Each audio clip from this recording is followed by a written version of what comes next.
অনেকে আবার এই হাদিস শোনার পরে দেখি বলে যে তাহলে বাংলাদেশ জামাত ইসলামী নবীর উম্মত নেই কেন? কারণ তারা ইসলামী ব্যাংক দখল করেছে। এত বড় গাহা মিথ্যা কথা আপনি বলতে পারলেন? এই দেশে কয়েকদিন আগে একজন ঘোষণা দিয়েছিল ইসলামী ছাত্র শিবির 1971 সালে রগ কেটেছে। বলেন তো, ছাত্র শিবির প্রতিষ্ঠা হয়েছে 1977 সালে, 71 সালে রগ কাটলো কি করে? বন্ডামি তো একটা শেষ থাকে। আমার মনে হয় মেয়াদ উত্তীর্ণ গাঁজা খেয়ে এই কথা বলা সম্ভব। কারণ মেয়াদওয়ালা গাঁজা খায় যারা, আমি তো দেখি লালনের মাজারে তো গাঁজার ফ্যাক্টরি, ওখানে যারা গাঁজা খায় ওরা মেয়াদ উত্তীর্ণ গাঁজা খায় না, মেয়াদ দেখেই খায়। এই জন্যে ওরা এরকম উল্টা পাল্টা বকে না, ওরা চুপ করে থাকে, গাঁজা খেয়ে পড়ে থাকে, কারণ পুলিশে পাহারা দেয় যে গাঁজা খান আমরা আসি। কিন্তু এই যে 77 সালে যাদের জন্ম তাদের উপর যদি 71-এর দোষ কেউ চাপিয়ে দেয়, আমার মনে হয় এরা গাঁজা খেয়েছে ঠিক, তো মেয়াদ উত্তীর্ণ গাঁজা। যেই লোকটা বললো যে ইসলামী ব্যাংকও ছিনতাই হয়ে গেছে, আপনি এ কথা বললেন কি করে? ইসলামী ব্যাংক যাদের তারা ফেরত পেয়েছে, ছিনতাই হলো কি করে? ও ব্যাংকে আপনার বলেন, যাদের মাথার ঘাম পায়ে ফেলে ব্যাংকটা তৈরি করা তাদেরটা হাত ছাড়া হয়ে গিয়েছিল, ছিনতাই হয়ে গিয়েছিল, এখন তারা সেটা ফেরত পেয়েছে। হ্যাঁ, আপনারও কোনো জিনিস যদি এই 15 বছরে হারিয়ে যায়, ছিনতাই হয়ে যায়, কেউ কেড়ে নেয়, সেটা যদি আপনি ফেরত পান তাহলে এই হাদিসের শাস্তির আওতা মুক্ত থাকবেন। কথা বোঝা গেছে? এই 15 বছরে যদি আপনার দোকান কেউ কেড়ে নেয়, আপনার জমি কেউ দখল করে নেয়, আপনার ঘর বাড়ি কেউ নিয়ে নেয়, আপনার কাছে টাকা পয়সা কেউ চাঁদাবাজি করে হোক যে কোনো কায়দায় নিয়েছে, এটা যদি এখন আপনি ফেরত পেয়ে যান, আপনি এই হাদিসের শাস্তির আওতা মুক্ত থাকবেন। দ্বিতীয়টা আর একটু কঠিন আছে, অলিয়াতাবাওয়া মাকআদাহু মিনান নার। নবীজি বলেন সে যেন জাহান্নামে নিজের একটা স্থান তৈরি করে নিল। বলেন নাউজুবিল্লাহ।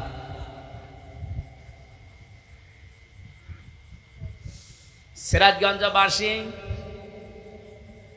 যে তালিকাটা বললাম, বলেন তো এই মানুষগুলোকে দুর্নীতি মুক্ত করার জন্যে জামাত ইসলামী বাংলাদেশ তাদের পেছনে কি লোক সেট করে রেখেছিল? একটার পেছনেও একটা লোক সেট করা ছিল না, তাদের ভেতরে শুধু ভয়টা তৈরি করে দিয়েছিল এই সাংগঠনিক মাধ্যমে। আমার আল্লাহর কাজ এখনো যারা আছে মন থেকে, যারা একামতে দিনের কাজ করে, এই মানুষগুলোর ভেতরেও শহীদ আব্দুল কাদের মোল্লার মতো আল্লাহর ভয় আছে। যে অন্য সময় কোরআনের অনুষ্ঠানে যদি একটা হাজির হলে নেকি হয়, 2টা হাজির হয়েছে নেকি হতো, আজকে একটাই সেই নেকি হবে ইনশাআল্লাহ। আপনারা যে কষ্ট স্বীকার করলেন, যে সময় দিলেন, অর্থ দিয়েছেন, যারা কিয়ামতের ময়দানে 3টা জায়গায় টাকা খরচ করলে সে টাকার হিসাব দেওয়া লাগবে না, তার ভেতরে কোরআনের একটা। কেউ যদি কোরআন প্রচারে, কোরআন শিক্ষায়, কোরআন কায়েমে, এই সমস্ত জায়গায় তার নিজের অর্থ সম্পদ আর সময় খরচ করে, কিয়ামতে আল্লাহ জবাব যখন শুরু করবেন এগুলো বাইরে রাখবেন। এজন্য আমরা সব সময় কোরআন কেন্দ্রিক যেন জীবন চালাই, আমাদের কিয়ামতের ময়দানে যেন আল্লাহর কাছে জবাব দেওয়াই না লাগে। বলেন আমিন। আমরা সূরা বালাদের যে প্রথম 2টা আয়াত পড়লাম, কি বুঝলাম এখান থেকে? 1500 বছর আগে বিশ্বনবী মুহাম্মদুর রাসূলুল্লাহকে তারা অবৈধ ঘোষণা দিয়েছিল মক্কার জন্য। তারা সুর তুলেছিল যে উনি আমাদের দেবতাদের বিরুদ্ধে কথা বলে। আমার মনে হয় 1500 বছর পর এই বাংলাদেশে এখন অনেকের ভেতরে সে আবু জেহেল, আবু লাহাবের প্রেতাত্মারা ভর করেছে। আপনি দেখেন এদের মুখে 24-এর কোনো আলোচনা পাবেন না। এদের মুখে আলোচনা আসলেই হয় 71, নয় 47, নয় 52। আমরা ওগুলোর বিরুদ্ধে না, ওগুলো ন্যায়সঙ্গতভাবে আমরাও মানি, কিন্তু আপনাকে 24 মানা লাগবে তো আগে, কারণ এটা রিসেন্টলি। আমি 71 দেখি নাই, আমি 52 দেখি নাই, আমি 47ও দেখি নাই, কিন্তু আমি 24 দেখেছি। কথা বলেন না কেন? আগামীতে দেশ যদি চলে 24-এর চেতনায় চলবে। কথা তুললে আপনাকে কেন পুরাতন কথা বলা লাগবে? নবীজিকে ওই সময় যে সমস্ত তকমা দিত, ট্যাগ দিত, এদেশে এখন নবীর পথে সত্যিকার অর্থে যারা চলতে চায় তাদেরকেও এরকম বিভিন্ন ট্যাগ দেওয়া হচ্ছে। আবহমান কাল থেকে বাংলার এই বুকে তাফসির মাহফিল, ওয়াজ মাহফিল, মিলাদ মাহফিল, বিভিন্ন জায়গায় কোরআনের সঠিক কথাগুলো না বলতে বলতে আমাদের অভ্যাস হয়ে গেছে যে কোরআন শরীফ আর রাজ্য রাজনীতি মনে হয় আলাদা। عن معاذ بن جبل رضي الله تعالى عنه قال قال النبي صلى الله عليه وسلم خذوا ما دامتم فإذا صار رشوة في الدين ولستم بتاركه يمنعكم الفقر والحاجة ألا إن الكتاب والسلطان لا يفترقان فلا تفارقوا الكتاب.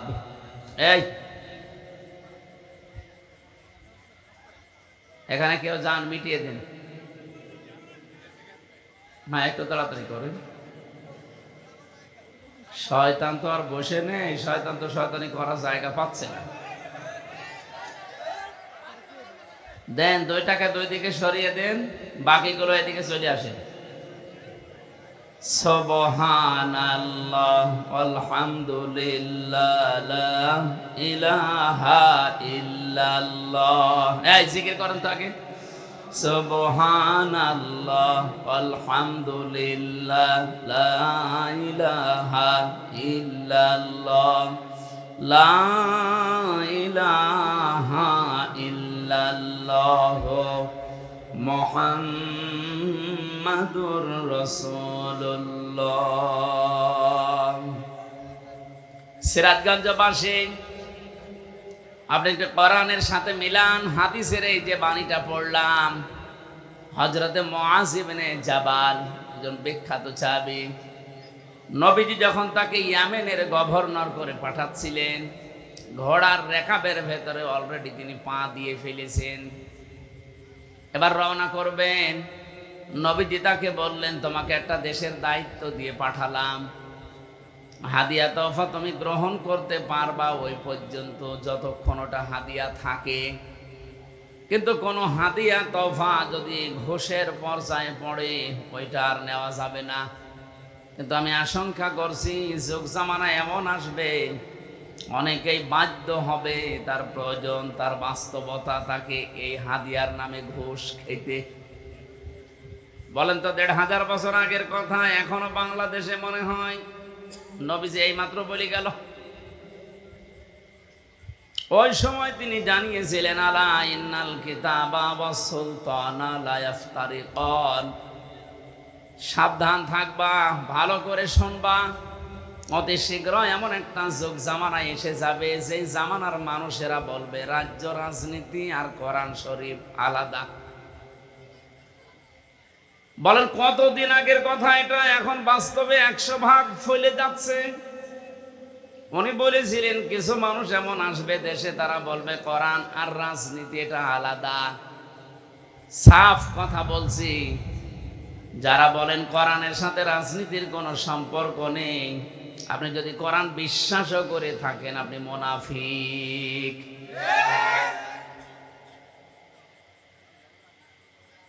ফালা তুফারিকুল কিতাব, হে আমার উম্মতেরা সাবধান, কোনদিন আল্লাহর কিতাবের রাজনীতি থেকে নিজেকে আলাদা করবা না। একটা শব্দ যদি ভুল বলি, বানিয়ে বলি, কোনো আলেমকে নিয়ে এসে বসিয়ে রাখেন।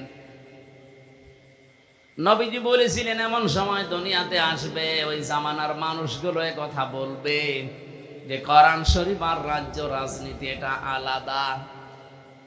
ফালা তুফারিকুল কিতাব, তোমাদের আদেশ দিলাম, ফালা কখনোই না, তুফারিকুল কিতাব, তোমরা কিতাবের রাজনীতি থেকে আলাদা হবা না। কারণ কোরআনের রাজনীতির বাইরে যারা রাজনীতি করে এরা দুর্নীতিবাজ। বাংলাদেশ জামাত ইসলামী থেকে 18 জন এমপি এই দেশে উপহার দিয়েছিলাম। এ পৃথিবী প্রমাণ করে দিয়েছে এই 18 জনের জীবনে 1 টাকা দুর্নীতি পাওয়া যায়নি। কথা বলেন না কেন? দুইজন মন্ত্রী ছিল, অণুবীক্ষণ যন্ত্র দিয়েও খুঁজে চায়না দুর্নীতি পায়নি। মাওলানা মতিউর রহমান নিজামী রহমতুল্লাহ আলাইহে, আল্লাহর এই শহীদ বান্দা মন্ত্রিত্ব চালিয়ে 36 টাকা বেঁচেছিল, রাষ্ট্রকে ফেরত দিয়েছে। বাংলাদেশের ইতিহাসে মনে হয় এই প্রথম। এর আগে কেউ দিতে পেরেছে? বলেন বলেন। শিল্পমন্ত্রী থাকাকালীন আমার কুষ্টিয়াতে যে চিনির কল আছে, সে 1965 সালে এটা তৈরি। আজ পর্যন্ত শুধুমাত্র 3 বার লাভ হয়েছে, তাছাড়া আজ পর্যন্ত কোনোদিন লাভ হয়নি, প্রত্যেক বছর লস হয়েছে। মাওলানা মতিউর রহমান নিজামী যে 3 বছর মন্ত্রী ছিলেন, শিল্পমন্ত্রী, ওই 3 বছর শুধু লাভ হয়েছিল। এই জন্য আমরা গ্যারান্টি দিতে পারি, এই দেশে দুর্নীতি মুক্ত করার জন্য জামাত ইসলাম আর শিবিরের বাইরে কল্পনাও করা যায় না। আপনি রাগ করলেন আর ভালো বললেন, আমার দেখার দরকার নেই। সত্য কথা যেটা, এটা আমি বলছি, আপনি চ্যালেঞ্জ দেন। 200-র উপরে উপজেলা চেয়ারম্যান ছিল, সবগুলো দুর্নীতি মুক্ত। 252 জনের উপরে উপজেলা চেয়ারম্যান, ভাইস চেয়ারম্যান ছিল, সবগুলো দুর্নীতি মুক্ত। 1000-এর উপরে প্রায় ইউনিয়ন চেয়ারম্যান ছিল, সবগুলো দুর্নীতি মুক্ত। 1500-র উপরে প্রায় মেম্বার ছিল, একটাও দুর্নীতিগ্রস্ত না। আমি যে তালিকা বললাম বানিয়ে বলি না, এই সবগুলো দেখে দেখে বললাম। বাইরে যত দল আছে আপনি বলেন, তারা তো এই 54 বছরের পালাক্রমে গেছে। একটা মানুষকে দেখান যে তার জীবনে দুর্নীতি নেই। আপনাকে এর চাইতে কি দেখানো লাগবে? এর চাইতে বেশি দেখাতে হলে আমার মানুষ দিয়ে হবে না, জিবরাইলকে নিয়ে আসা লাগবে। এই জন্যই তো আমরা গ্যারান্টি দিতে পারছি। আমিরে জামাত ডক্টর শফিকুর রহমান হাফিজাহুল্লাহ উনি ঘোষণা দিয়েছে, বাংলাদেশে 296 জন অলরেডি প্রার্থী উনি ঘোষণা দিয়ে ফেলেছে, আরো 4 জন বাকি আছে। যদি এই মানুষগুলো নির্বাচিত হতে পারে, 100 টাকা দিয়ে যদি তারা নির্বাচিত হয়, 5 বছর পরে ওই 100 টাকাই থাকবে, 1 টাকাও বাড়বে না। আপনি জিজ্ঞাসা করেন ওনাকে বলেছে কিনা। আমার যেদিন ঘোষণা হয় জানিয়েছে যে কয় টাকা নিয়ে এমপি হবেন, এমপি 5 বছর থাকার পরে ওই 1টা টাকাও বাড়বে না, বাড়লে খবর আছে। আপনি বাংলাদেশে 73টার উপরে দল আছে, 49টা শুধু নিবন্ধিত।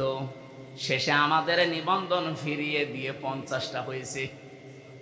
যতগুলো নিবন্ধিত দল, আমি চ্যালেঞ্জ দিলাম, যদি ঘোষণা দিতে পারে যে আমার দল থেকেও যদি কেউ এমপি হয়, মন্ত্রী হয়, 5 বছরে তার 1টা টাকা বাড়বে না, আরো কমে যাবে, আমার মনে হয় কোনো দল থেকে এমপি দাঁড়াবেই না।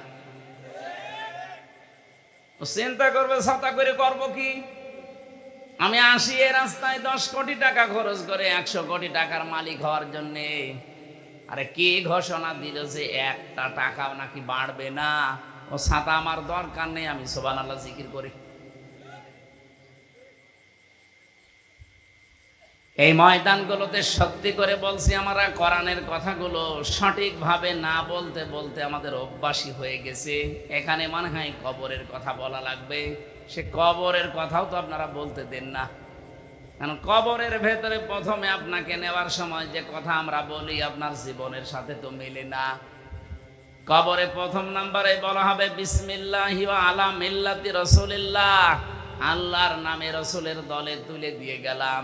আপনি আল্লাহর নামেও নেই, রসুলের দলেও নেই, এই কথা বলেন না কেন? আন আবি যাররিন রাদিয়াল্লাহু তাআলা আনহু قال قال النبي صلى الله عليه وسلم من ادعى ما ليس له فليس منا وليتبوأ مقعده من النار। মুসলিম শরীফের হাদিস। নবীজি বলেন, কোন ব্যক্তি যদি এমন জিনিসের দাবি করে যে জিনিসটা তার না, জোর করে হোক, জবরদস্তি করে হোক, দখল করে হোক, চাঁদাবাজি করে হোক, ছিনতাই করে হোক, চুরি করে হোক, কোন মানুষের জিনিস যদি নিজের দখলে নিয়ে নেয়, তার 2টা শাস্তি অনিবার্য। 1 নম্বরে ফালাইসা মিন্না, ওই দিন থেকে সে আমার উম্মত আর নেই। সিরাজগঞ্জবাসী বিবেক দিয়ে একটু চিন্তা করেন, আগস্টের 5 তারিখের পর থেকে এই দেশে কত মানুষ এমনও জিনিসের মালিক হয়ে গেছে যে জিনিস তার না। কথা বলেন। তা আপনি নবীর উম্মতি তো নেই, আপনাকে আমি বিসমিল্লাহি ওয়ালা মিল্লাতি রাসূলিল্লাহ বলে মিথ্যা কথা বলে করব কি?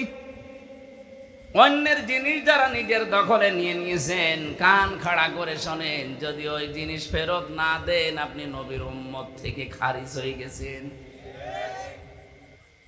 অনেকে আবার এই হাদিস শোনার পরে দেখি বলে যে তাহলে বাংলাদেশ জামাত ইসলামী নবীর উম্মত নেই কেন? কারণ তারা ইসলামী ব্যাংক দখল করেছে। এত বড় গাহা মিথ্যা কথা আপনি বলতে পারলেন? এই দেশে কয়েকদিন আগে একজন ঘোষণা দিয়েছিল ইসলামী ছাত্র শিবির 1971 সালে রগ কেটেছে। বলেন তো, ছাত্র শিবির প্রতিষ্ঠা হয়েছে 1977 সালে, 71 সালে রগ কাটলো কি করে? ভণ্ডামি তো একটা শেষ থাকে। আমার মনে হয় মেয়াদ উত্তীর্ণ গাঁজা খেয়ে এই কথা বলা সম্ভব। কারণ মেয়াদওয়ালা গাঁজা খায় যারা, আমি তো দেখি লালনের মাজারে তো গাঁজা ফ্যাক্টরি, ওখানে যারা গাঁজা খায় ওরা মেয়াদ উত্তীর্ণ গাঁজা খায় না, মেয়াদ দেখেই খায়। এই জন্যে ওরা এরকম উল্টা পাল্টা বকে না, ওরা চুপ করে থাকে, গাঁজা খেয়ে পড়ে থাকে, কারণ পুলিশে পাহারা দেয় যে গাঁজা খান আমরা আসি। কিন্তু এই যে 77 সালে যাদের জন্ম তাদের উপর যদি 71-এর দোষ কেউ চাপিয়ে দেয়, আমার মনে হয় এরা গাঁজা খেয়েছে ঠিক, তো মেয়াদ উত্তীর্ণ গাঁজা।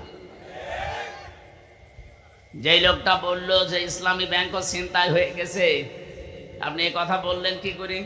ইসলামী ব্যাংক যাদের তারা ফেরত পেয়েছে, ছিনতাই হলো কি করে? ও ব্যাংকে আপনার বলেন, যাদের মাথার ঘাম পায়ে ফেলে ব্যাংকটা তৈরি করা তাদেরটা হাত ছাড়া হয়ে গিয়েছিল, ছিনতাই হয়ে গিয়েছিল, এখন তারা সেটা ফেরত পেয়েছে। হ্যাঁ, আপনারও কোনো জিনিস যদি এই 15 বছরে হারিয়ে যায়, ছিনতাই হয়ে যায়, কেউ কেড়ে নেয়, সেটা যদি আপনি ফেরত পান তাহলে এই হাদিসের শাস্তির আওতা মুক্ত থাকবেন। কথা বোঝা গেছে? এই 15 বছরে যদি আপনার দোকান কেউ কেড়ে নেয়, আপনার জমি কেউ দখল করে নেয়, আপনার ঘর বাড়ি কেউ নিয়ে নেয়, আপনার কাছে টাকা পয়সা কেউ চাঁদাবাজি করে হোক যে কোনো কায়দায় নিয়েছে, এটা যদি এখন আপনি ফেরত পেয়ে যান, আপনি এই হাদিসের শাস্তির আওতা মুক্ত থাকবেন। দ্বিতীয়টা আর একটু কঠিন আছে, অলিয়াতাবাওয়া মাকআদাহু মিনান নার। নবীজি বলেন সে যেন জাহান্নামে নিজের একটা স্থান তৈরি করে নিল। বলেন নাউজুবিল্লাহ।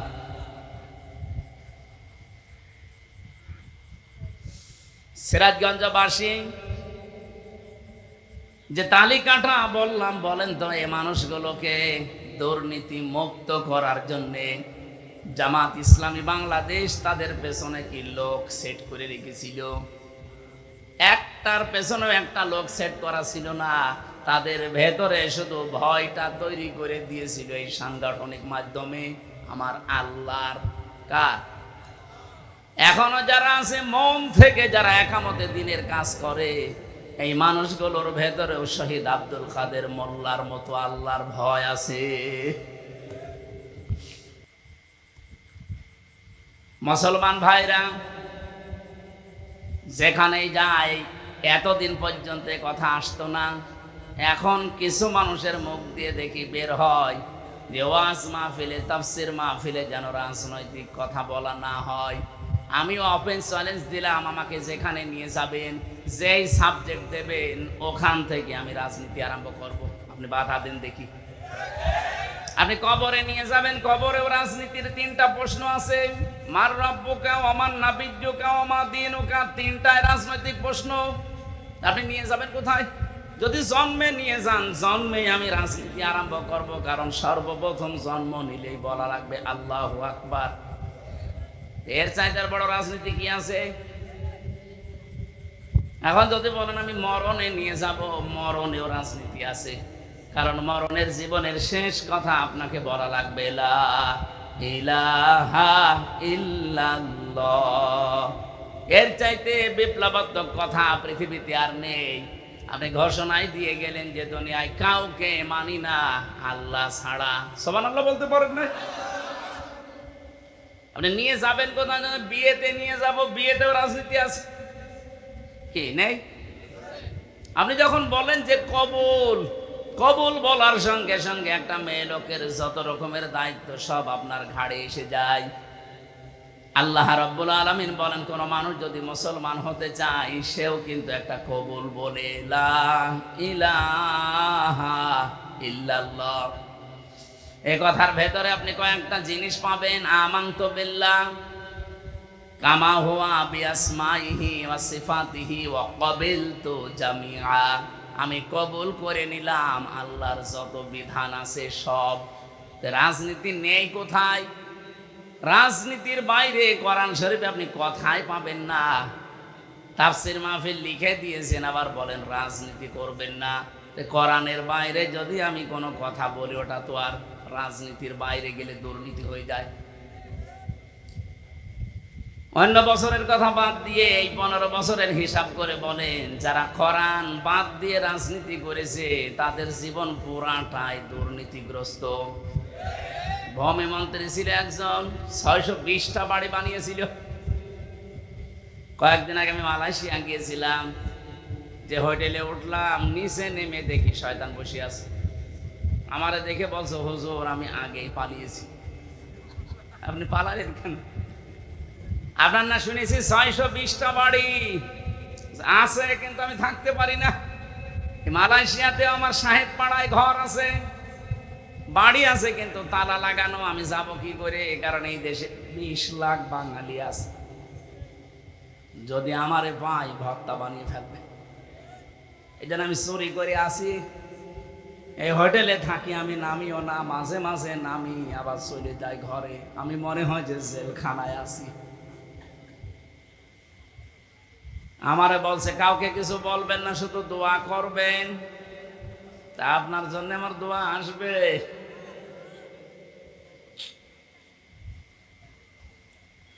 এই জন্য যারা যেভাবে কথা বলতে আরম্ভ করেছেন, আপনি এই 15.5 বছরে একদিনও কোনোদিন আপনার মুখ দিয়ে শুনি নাই যে একামতে দিনের দায়িত্বে দেশে যারা আছে এই মানুষগুলো 1971 সালের অপরাধী, একদিনও বলেন নাই। হঠাৎ করে আপনার মুখ দিয়ে কথা আসতেছে, তার মানে আপনার ভেতরে কোনো দুর্বিসন্ধি আছে। আর এই দেশের মানুষ এখন অত পাগল আর নেই। আগস্টের 5 তারিখের আগে যেমন পাগল ছিল। কথা বলেন না কেন? যেহেতু এখন সব চালাক হয়ে গেছে, যত বলবেন আপনি তত পচবেন। এই দেশে যেই কয়জনই বলল দেখেন, তাদের মানুষ এখন কুকুরের চাইতেও বেশি ঘৃণা করে। যারা 71 শুরু করেছিল, দেখেন এই যে কিশোরগঞ্জের ফজু পাগলায়, ফজলুর রহমান পাগল, ডাকলাম ফজু পাগলা। এই যে পাবনার যেটা হাবিবুর রহমান হাবিব, সবগুলো এসেছে একেবারে জায়গা থেকে। আপনি বলেন তো এদের দিকে তাকিয়ে, এরা যা আরম্ভ করেছিল এতদিন তো কিছু বলে নাই, হঠাৎ করে আগস্টের 5 তারিখের পরে এই জিকির তাদের মুখে দিয়ে দিল কে? যারাই দিয়েছে জাতি কিন্তু বুঝে ফেলেছে। এই জন্য এদের থেকে শিক্ষা নেন। আজকে কিশোরগঞ্জে মানববন্ধন হয়েছে, মিছিল হয়েছে, সংবাদ সম্মেলন হয়েছে, যে ফজু পাগলারে যদি দেওয়া হয় এ জেলা উলট পালট হয়ে যাবে। বিএনপির লোক যারা তারা বলছে। পাবনাতে হাবিবুর রহমান হাবিবের নামে সংবাদ সম্মেলন করেছে আর এক দল, যে ওরে যদি দেওয়া হয়, ও এসেছে ছাত্রলীগ থেকে, ওরে দিলে আমাদের এই জেলা উলট পালট করে ফেলবে। তা আপনারা জামাত ইসলামী বাংলাদেশের বিরুদ্ধে লাগার কথা বলে আসলে তো সরাসরি লাগেন আপনারা ইসলামের বিরুদ্ধে। এ জাতি এখন আমার মনে হয় পাগল, যদি একটু ভালো হয়ে যায় সবই বুঝে ফেলে। এই জন্য এরকম পাগলামি যেন আর কেউ না করে। এ এলাকায়ও যদি এরকম পাগল থাকে, সিরাজগঞ্জে না রেখে পাবনায় পাঠিয়ে দেবে। কি কথা বলে না কেন? পাগল বাইরে থাকলেই সমস্যা। সেদিন গিয়েছিলাম পাবনায়, যে দেখলাম পাগল বেশি নেই। কর্তৃপক্ষের একজনের সাথে কথা বললাম, বলছে হয়তো পাগল ছিল কিন্তু সব চলে গেছে, আবার যদি পান পাঠাবে। আমার মনে হয় সিরাজগঞ্জেরও কিছু মানুষ পাঠানো দরকার, যারা শুধু ওই 47, 52 আর 71 নিয়ে পড়ে আছে, 24-এর কথা তাদের মুখে নেই।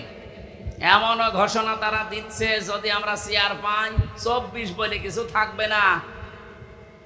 এমন এমন কথা তারা জানায়, যদি এখনই চেয়ার পেলে 24 না 25ও রাখবে। বলেন, আমার যে তেলাওয়াত কিন্তু আয়াত, আল্লাহ বলেন, হে নবী কি ভয় দেখায় ওরা? আমি আপনাকে কসম দিয়ে বললাম, আনতা হাইল্লুম বিহাদাল বালাদ, আপনি এই নগরীর বৈধ নাগরিক। এই 54 বছরে বাংলাদেশ জামাত ইসলামী প্রমাণ করে ফেলেছে এই দেশের সত্যিকার অর্থে ভালোবাসার যদি মানুষ থাকে এতে জামাত ইসলামীতে আছে। এরা প্রমাণ দেয়নি? এর চাইতে কি প্রমাণ আপনি নিতে চান আবার বলেন? গত পরশুদিন হিন্দু, বৌদ্ধ, খ্রিস্টান এদের সাথে ভিন্ন ধর্ম অবলম্বী যারা, তাদের সাথে কুষ্টিয়ার বাংলা জামাত ইসলামীর একটা আলোচনা ছিল। আমারে 10 মিনিট কথা বলতে দিল। হিন্দু পরিষদের যিনি সভাপতি, উনি কথা বলতে আরম্ভ করে বলছে, হুজুর আপনি এমপি নমিনেশন নিয়েছেন এখানে জামাত ইসলামী থেকে, আপনার পেছনে আমরা আছি, কিন্তু গ্যারান্টি দেওয়া লাগবে, আমাদের কথা দেওয়া লাগবে। এই 54 বছরে বহু মানুষ কথা দিয়েছে, কেউ কথা রাখে নাই, শুধু আমাদের ব্যবহার করেছি। আমরা বিভিন্ন ভয়ে আছি, আমরা বিভিন্ন বৈষম্যের শিকার হয়ে আছি। আমরা যেন এই আশ্বাসটা পাই যে এগুলো সব দূর হয়ে যাবে, আমরা নিরাপদে আপনাদের মতো থাকতে পারবো।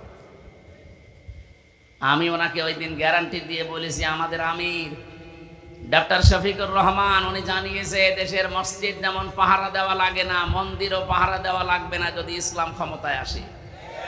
হ্যাঁ, কথা বলেন, কথা বলেন।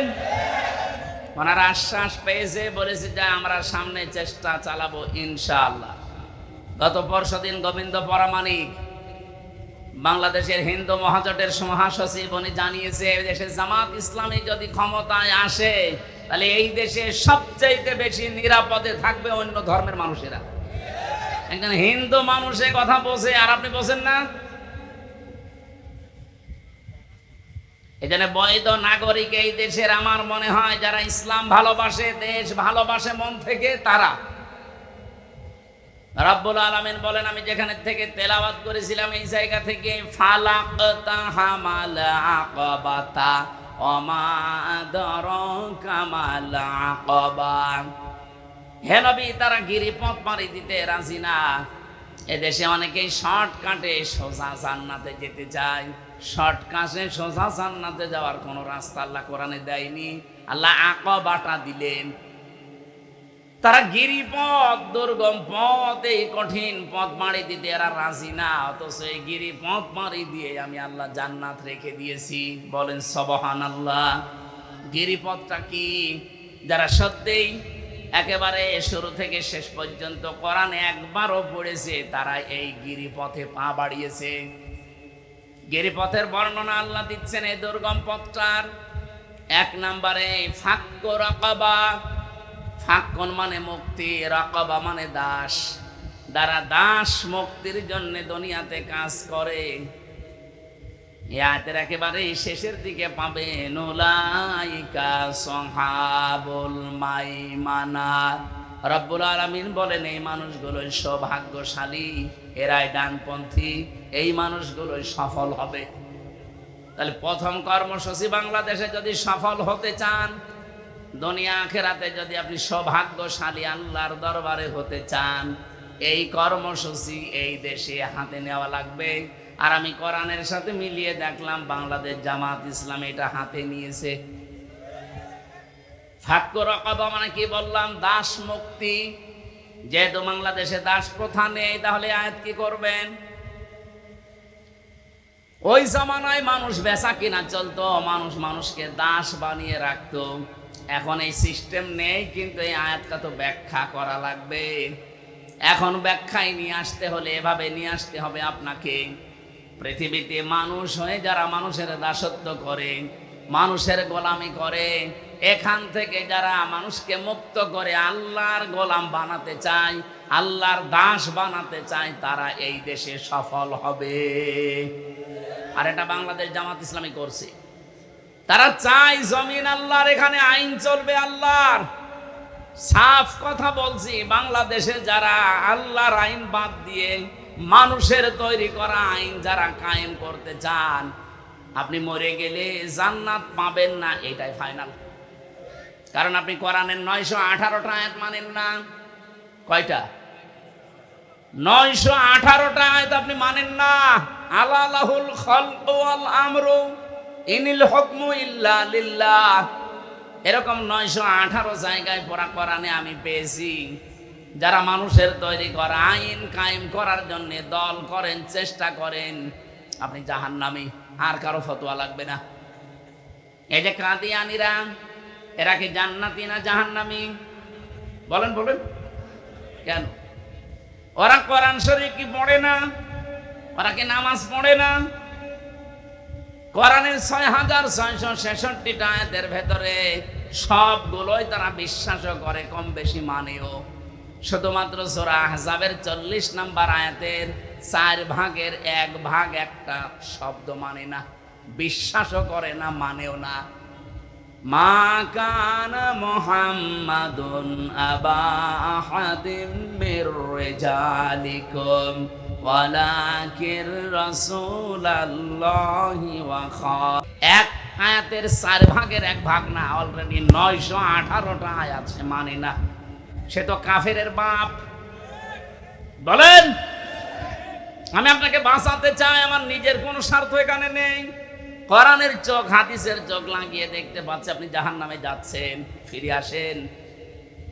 এরপরও যদি কারো মন মানসিকতার পরিবর্তন না হয়, আমির হামজা না, আমির হামজার বাবা না, আমার মনে হয় কাবার ইমাম যদি এখানে ওয়াজ করে আপনার কিছুই হবে না।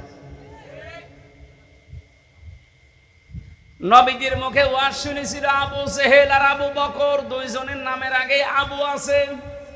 এক আবু কোরআন শোনার পরে জান্নাতি হয়ে গেছে, আবু বকর সিদ্দিক। আর এক আবু কোরআন শোনার পরে ওর ঈমান বাড়ে নাই, ওর শয়তানি বেড়ে অলরেডি জাহান্নামী হয়ে গেছে। কথা বলেন না কেন? প্রথম আবু হয়ে গেলেন সিদ্দিক, উনি তো আবু বকরই ছিলেন। সত্যকে সত্য শোনার পরে, জানার পরে যখন দ্বিধাহীন চিত্তে মেনে নিলেন যে না, আমার কোনো প্রশ্ন নেই, নবীজি বললেন তোমাকে আজকে আমি আর খালি হাতে ফেরত দেব না। মেরাজের মতো এত বড় কঠিন কাহিনী যখন বিশ্বাস করে ফেলেছো, আজকে থেকে তোমার নামে একটা লকব লাগিয়ে দিলাম, তুমি শুধু আবু বকর না, আবু বকর সিদ্দিক। ও সিরাজগঞ্জবাসী, সত্যকে সত্য জানার পরে যারা সত্যিই মেনে নিতে পারে প্রশ্ন ছাড়া, দ্বিধাহীন চিত্তে, তারা কিয়ামতের দিন আবু বকর সিদ্দিকের সাথে জান্নাতে থাকবে। আর যারা সত্যকে সত্য জানার পরও আবু জেহেলের মতো মানে না, ওই মানুষগুলো কিয়ামতের দিন জাহান্নামে থাকবে আবু জেহেলের সাথে।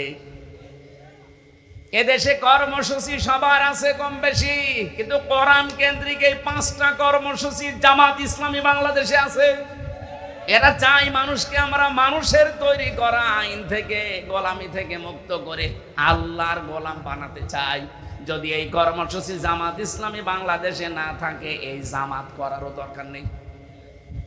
এই কথা বলবেন কেন? আমরা কোনো ব্যক্তির গোলাম হতে চাই, কোনো দলের গোলাম হতে চাই, আমরা গোলাম হব কার?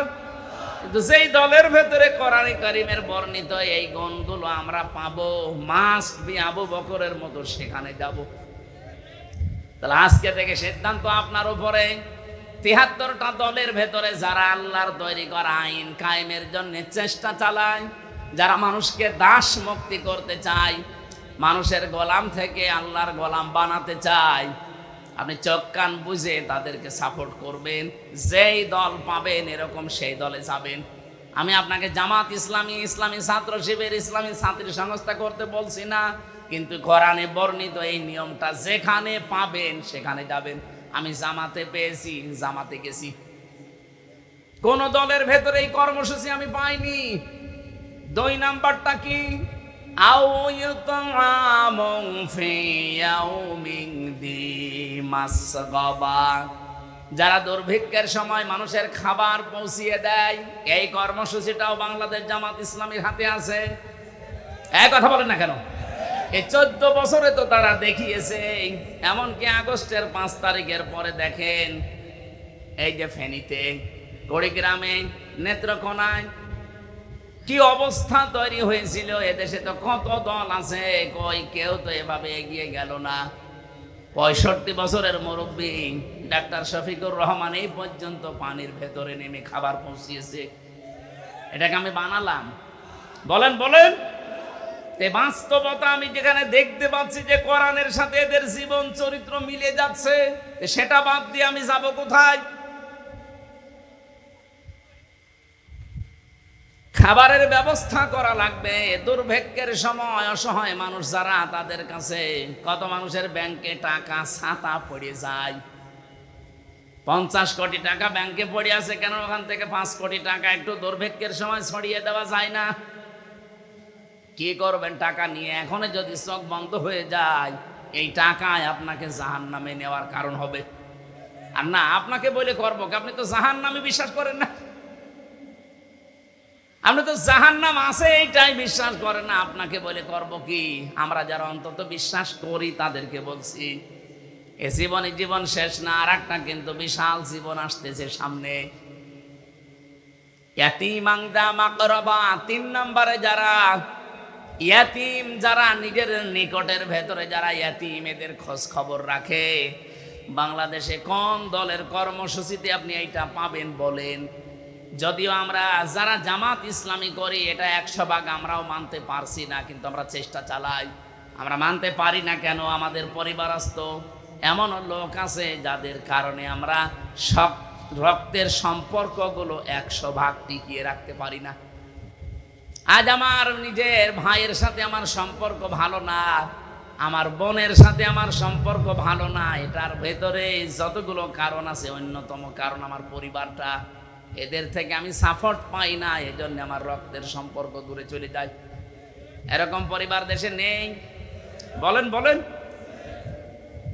সিরাজগঞ্জবাসী বিশেষ করে মেয়েরা যারা এসেছেন তাদেরকে একটু টাচ দেই। শুধু নামাজ পড়া, রোজা রাখার, কালো বোরকা পরা ইবাদত না।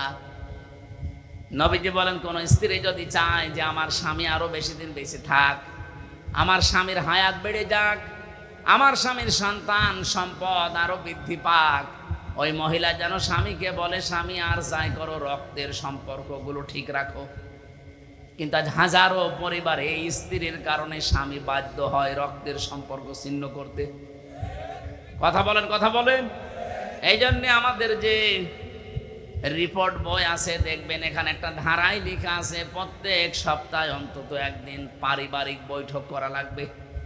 পারিবারিক বৈঠকে কি আমরা একে অন্যকে কি গোতা দেই? ওখানে কোরআন থেকে হাদিস থেকে পড়ে শোনানো হয়, তালিম করা হয়।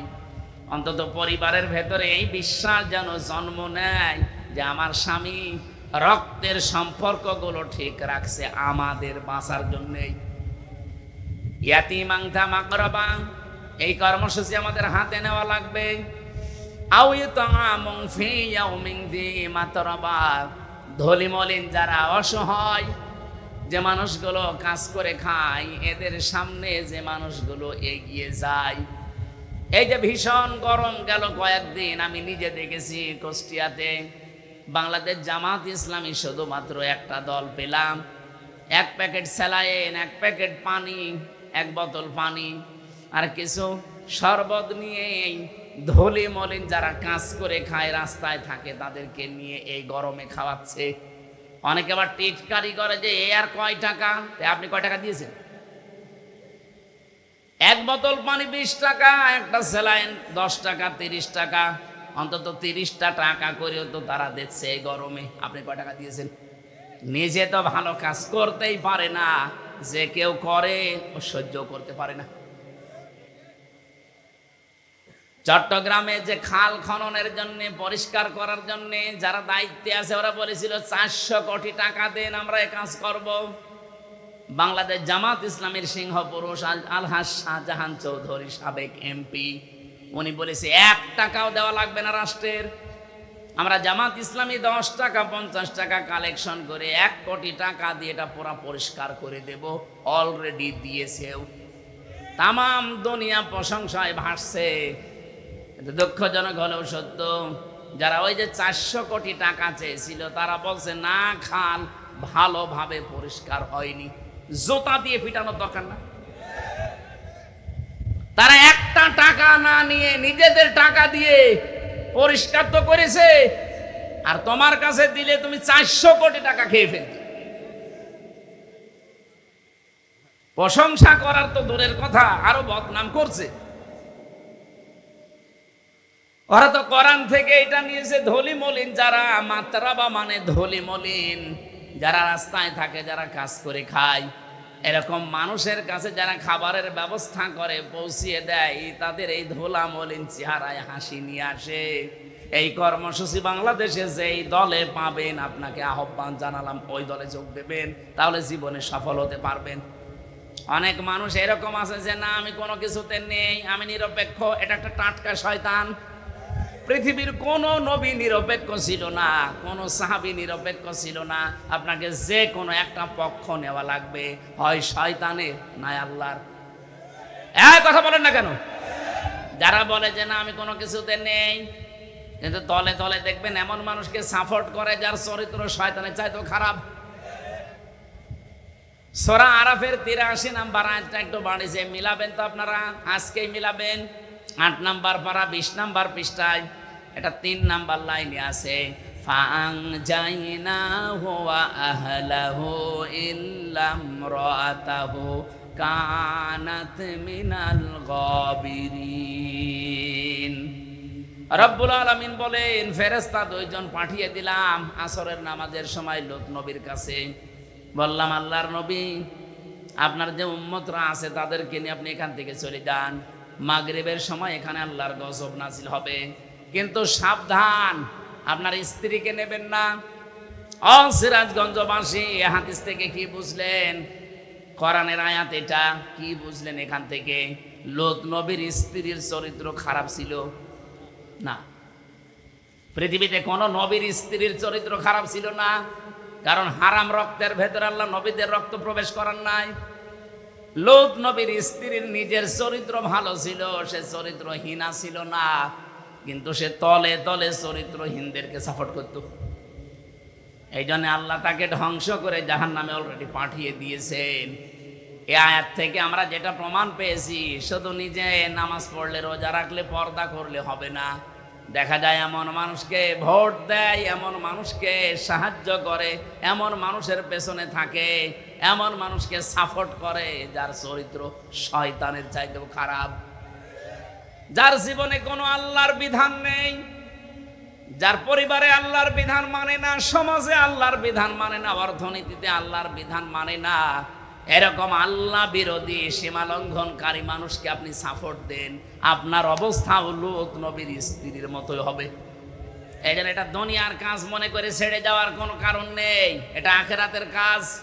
মাইয়াশফা শাফাআতান হাসানাতান ইয়াকুল্লাহু নাসিবুম মিনহা ওয়া মাইয়াশফা শাফাআতান সাজ্জিয়াতান ইয়াকুল্লাহু কিফলুম মিনহা।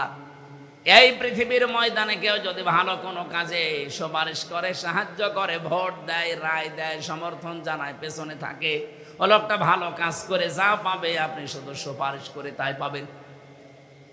বাংলাদেশে 300 এমপির ভেতরে 151 জন এমপি যদি এবার কোরআন বুকে নিয়ে সংসদে যেতে পারে, অধ্যাপক জাহিদুল ইসলাম তার ভেতরে মনে করেন একজন, এই 300-র ভেতরে মাত্র 151 জন যদি এবার যেতে পারে, ওনারা কোরআন বুকে নিয়ে প্রথম অধিবেশনেই বলবে মাননীয় স্পিকার আমরা নামাজের বিল চাই। বলবে না? যদি না বলে ভোট দেবেন না, কারণ এইটা ওনাদের একদম কড়াকড়ি লিখা আছে, আল্লাযীনা ইম্মাক্কান্নাহুম ফিল আরদ আকামুস সালাহ 41 কোন ইমানদারকে যদি আল্লাহ চেয়ারে বসায়, তাদের প্রথম কাজই হবে তারা নামাজের বিল আনবে। আর আমরা জানি ওনারা এটা করবে। এতদিনে 54 বছর আমরা যাদেরকে পাঠিয়েছি, তারা সংসদের প্রথম অধিবেশনে বলেছে আমরা নামাজের বিল চাই। বলেন বলেন, কিন্তু ওনাদেরকে এটা পড়িয়ে দেওয়া ওনারা বলবে। স্পিকার যদি বলে ঠিক আছে হাত তোলেন দেখি, 300-র ভেতরে মাত্র 151 জন যদি হ্যাঁ বলে, হাত তোলে, ওইটা ওই দিন কায়েম হয়ে যাবে। 18 কোটি মানুষের জন্য আর ওয়াজ করা লাগবে না, ওই দিন থেকেই তারা নামাজ পড়তে বাধ্য। নামাজ শুধু ও পড়বে না, ওর বাপ পর্যন্ত পড়বে। আপনি ভোট দিয়েছিলেন জাহিদুল ইসলামকে মাত্র একটা, ওনার কারণে যদি নামাজের ওই বিল ওই দিন কায়েম হয়ে যায়, 18 কোটি মানুষের দেশে তখন নামাজ পড়বে, প্রতিদিন আপনি 18 কোটি মানুষের নামাজের সওয়াব পাবেন। সূরা নিসার 85 নম্বর আয়াতের ব্যাখ্যা এইটাই, মাই ইয়াশফা শাফাআতান হাসানাতান ইয়াকুল্লাহু নাসীবুম মিনহা। পক্ষান্তরে অমাই ইয়াকসিব, কোন মানুষ যদি পৃথিবীতে একটা খারাপ কাজে, অন্যায় কাজে, চরিত্রহীন মানুষকে সাপোর্ট দেয়, ওই লোকটা ক্ষমতা পেয়ে যত অন্যায় করবে আপনার আমল নামায় ঠিক ওইটা ফ্লাক্সি লোড হয়ে যেতে থাকবে। আমার বয়স এখন 33, 92 সালে আমার জন্ম, এখন চলছে 25। এই 33 বয়সে যদি আমি 33 মন গোনা করি, এই 33 মন গোনা যদি আমার মাথার উপরে আল্লাহ চাপিয়ে দেয়, মরণের পরে বিচার শেষ নাকি? না মানে আমি 33 মন গোনা করেছি, 33 মন গোনার জন্য আল্লাহ চাপিয়ে দিল 33 মন, বিচার শেষ। কিন্তু কোরআনে কারীম জানাচ্ছে অন্য কথা, ওয়াহুম ইয়াহমিলুনা আওযারহুম আলা যুহুরিহিম আলা সামা ইয়াজিরুন। রব্বুল আলামিন বলেন কিয়ামতের দিন ওই মানুষগুলো বোঝা সমূহ বহন করবে তাদের পিঠের উপরে। আল্লাহ ঝাড় না দিয়ে আউঝার দিয়েছেন। ঝাড় মানে বোঝা, আউঝার মানে বোঝা সমূহ, পাপের বোঝা তাদের পিঠের উপরে বহন করতে থাকবে। আর ফেরেশতারা দেখে দেখে বলবে কত নিকৃষ্ট বোঝা এ বহন করে নিয়ে যাচ্ছে। আমি এখান থেকে যে শিক্ষাটা তাফসীর থেকে পেয়েছি, আমার নিজেরটাই বললাম, মনে করেন 33 বছর বয়সে আমি 33 মন গোনা করেছিলাম, আল্লাহ আমাকে চাপিয়ে দিয়েছে। কিন্তু এমন এমন গোনার কাজের আঞ্জাম আমি দুনিয়ায় রেখে গেলাম, আমি মরে গেলাম কিন্তু গোনা এখনো মরে যায়নি। আমি একটা বই লিখেছিলাম, আমি মরে গেছি কিন্তু বই তো মরে নাই, ওইটা দেখে যত মানুষ খারাপ হবে ওইটা পড়ে। এই যে হুমায়ুন আহমেদ একটা বই লিখেছিল, ওইটা দিয়ে সিনেমা তৈরি হয়েছে, পবিত্র ভালোবাসা। বিয়ের আগে যত সুন্দর ভালোবাসাই হোক ওটা পবিত্র থাকে, ভালোবাসা তো হবে বিয়ের পর। কিন্তু যারা বিয়ের আগে ভালোবাসা করে এটাকে পবিত্র রাখে না, অপবিত্র করে ফেলে। ওইটা দিয়ে সিনেমা বানিয়েছে একজন মুসলমান মেয়ে আর হিন্দু ছেলেকে দিয়ে। আমি উপন্যাসে পড়েছিলাম সেইটাই নাকি সিনেমা তৈরি করেছে। ওটা বিভিন্ন ভাষায় ডাবিং হয়ে বিভিন্ন দেশে মানুষ দেখছে। একজন মুসলিম মেয়েকে, বোরকাওয়ালা মেয়েকে, পর্দাশীলা মেয়েকে কি করে কালার করা যায় সেইটা লিখেছে। বলেন তো এই লোকটা মরে গেছে কতদিন আগে, কিন্তু এই বইটা তো মরে যায়নি। ওর লিখিত জিনিস নিয়ে যত রকমের কত কিছু তৈরি হবে। আর মুসলমানের ফরজ একটা বিধান পর্দা, এটা নিয়ে বিশ্বের বিভিন্ন মানুষ খারাপ ধারণা করবে। উনি হয়তো 80 বছর বয়সে মরে গেছে, 80 মন গোনা ছিল ওনার। কিয়ামত আসতে আসতে 80 মন থাকবে না, 80,000 মন হয়ে যাবে। আমি তো বাংলাদেশে আয়াত পড়ার পরে দেখি বহু মানুষ এমন আছে নিজের জীবনে হয়তো 100 মন গোনা করেছিল, কিয়ামতের দিন 100,000 মন নিয়ে উঠবে। এই কারণে এই জন্য এমন মানুষকে সাপোর্ট করা ঠিক না, তার পেছনে থাকা ঠিক না। আপনি হয়তো মরে গেলেন, সেই লোকটাও মরে গেল, কিন্তু সে এমন এমন কাজের আঞ্জাম দিয়েছে। আমরা শুধু শুনি যে সাত গায়ে জারিয়া, না, শুধু সাত গায়ে জারিয়া নেই, গোনায় জারিয়াও আছে। কি কথা বলেন? খালি মরে গেলে সাত গায়ে জারিয়া সব যেতে থাকে, সুবহানাল্লাহ আলহামদুলিল্লাহ পড়লাম, আরে ভাই গোনায় জারিয়াও তো আছে। আমি এমন একটা দল তৈরি করলাম, আমি মরে গেছি কিন্তু দল তো মরে যায়নি। ওই দলে যারা আছে তারা সাদাবাজি করে না, এরকম দল দেশে নেই? আসতে বলে।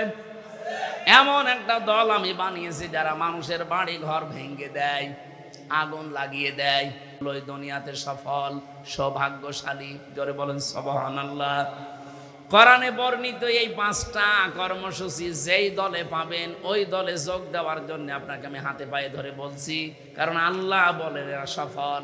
ওয়াল্লাযীনা কাফারু বিআয়াতিনা, আর যারা কাফের আল্লাহর আয়াতকে যারা মিথ্যা প্রতিপন্ন করে, আল্লাহর আয়াতের সাথে যারা গাদ্দারি করে, সীমা লঙ্ঘন করে, কোরআনে কারীম বলে উলাইকা সাহাবুল আলাইহিম নারুম মুকসাদা, তাদের উপর আমি জাহান্নামের আগুনগুলো স্থায়ী করে দেব। হওয়া সাহাবুল মাশআমা, এইগুলোই দুর্ভাগা, এই মানুষগুলোই হতভাগা, এদের দুনিয়া আখিরাত দুইটাই ধ্বংস হয়ে গেছে। আল্লাহ আমাদের এরকম হতভাগ্য যেন না করেন, বলেন আমিন। আফসোস লাগে আমার কোরআনের আয়াত দিয়ে ব্যাখ্যা করে করে কথা বলার পরও মানুষের মন আমি পাই না। আমার মনে হয় নবীজি যদি এখন আসতেন, কোরআনের সূরা বালাদ থেকে তাফসীর করলে বহু মানুষ নবীকে পর্যন্ত রাজাকার বলে গালি দিত। বলেন ইন্নাল্লাযীনা কাযযাবু বিআয়াতিনা ওয়াস্তাকবারু আনহা, নিশ্চয় যারা আল্লাহর আয়াত শোনার পরে মিথ্যা মনে করে, ওর বিশ্বাস হতে চায় না, ওয়াস্তাকবারু আনহা, এবং অহংকার করে মুখ ফিরিয়ে চলে যায়। আমার তো মনে হচ্ছে ১৫০০ বছর আগে না, বাংলাদেশের কিছু মানুষের চরিত্র দেখে আল্লাহ মনে হয় এই মাত্র আয়াত নাযিল করছে। দেখেন কত মানুষ এই চরিত্রের এখন এই দেশে আছে। আল্লাহ আয়াত শোনার পরে বিশ্বাস করা দূরের কথা, মিথ্যা প্রতিপন্ন করে, মনে করে না এরকম কথা থাকার কথা না, মানে টেনে টেনে বলছে। আমি যদি কোরআনের কথা নিজের দিকে টেনে বলি, আমি যদি বানিয়ে বলি, তা আমার সব আল্লাহ আগে কেটে দেবে।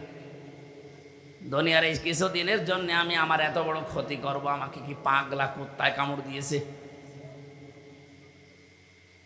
আল্লাহর আয়াত শোনার পরে যাদের বিশ্বাস হতে চায় না, মিথ্যা প্রতিপন্ন করেন, আবার অহংকার করে ঘাড় ঘরান, সাফ কথা শোনেন। আল্লাহ পাক বলেন লা তুফাত্তাহু লাহুম আবওয়াবুস সামা, তাদের জন্য আকাশের একটা দরজা খোলা হচ্ছে না, হবে না।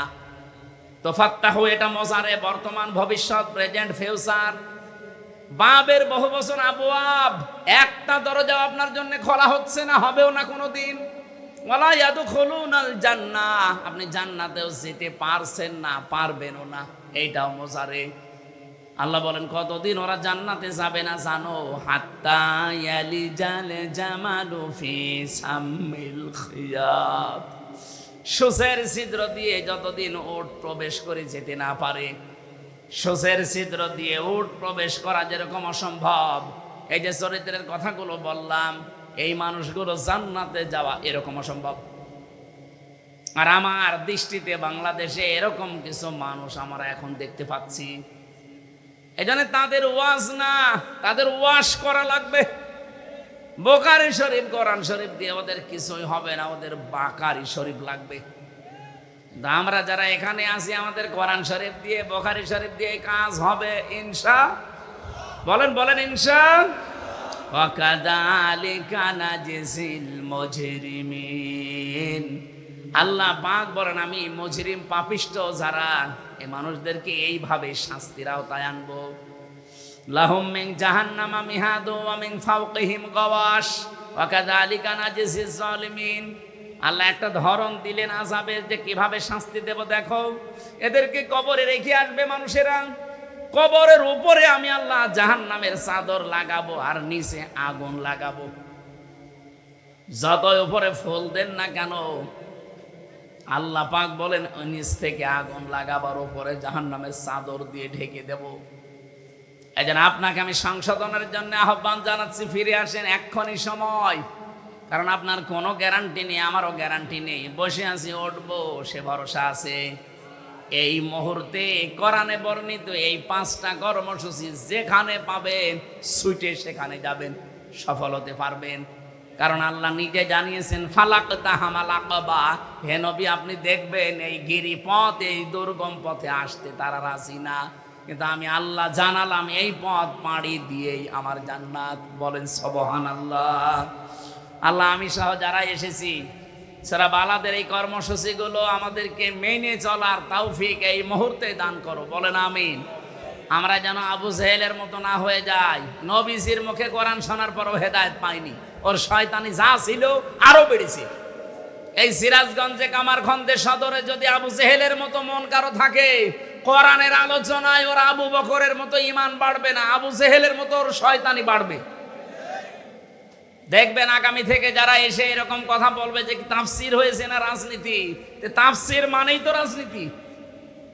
আলেমরা যদি এ কথা কোনো আলেম বলে আমারে নিয়ে আসেন, আমি বসবো। যা পড়েছি একটা দুইটা না, বহু তাফসিরের সমন্বয়ে কথাগুলো বলেছি। আল্লাহ আমাদেরকে এই কর্মসূচিগুলো মেনে চলার তৌফিক এবং সফল হওয়ার সুযোগ যেন দান করেন, আমিন। বৃষ্টিকা